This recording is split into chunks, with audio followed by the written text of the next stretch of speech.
is no pain, no gain. కష్టము లేనిది ఏ లాభము ఉండదు అని ఒక సామెత చెప్పబడుతుంది. The pain you feel today will be the strength you feel tomorrow. ఈ రోజు నీవు అనుభవించే నొప్పి వేదన రేపు నిన్ను బలపరుస్తుంది అని అంటారు. But some are unable to bear the pain. కానీ కొంతమంది ఆ నొప్పిని తట్టుకోలేకపోతారు. They go mad with God. వారు ప్రభువుని వెర్రితనంగా దూషిస్తారు. Sometimes they pray to God like this: if you're not healing me, I'm not going to serve you anymore. నీవు నన్ను స్వస్థపరచకపోతే ఇక నేను నిన్ను ఆరాధించను ప్రభువా అని కూడా వారు అంటూ ఉంటారు. And then finally they go into depression. చివరిగా వారు నిరాశ నిస్పృహల్లోకి వెళ్ళిపోతారు. God wants us to go through these experiences అటువంటి అనుభవాల గుండా మనం వెళ్ళాలని ప్రభువు కోరుకుంటున్నాడు. so that we can go closer to God. ఆయనకు సమీపంగా మారడానికి కొరకై. That's what the Bible says in Acts 14:22.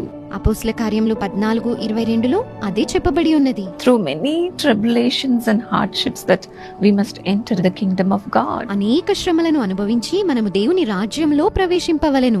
Every day we have to carry our cross. అనుదినము మన సిలువను మనము మోయవలెను.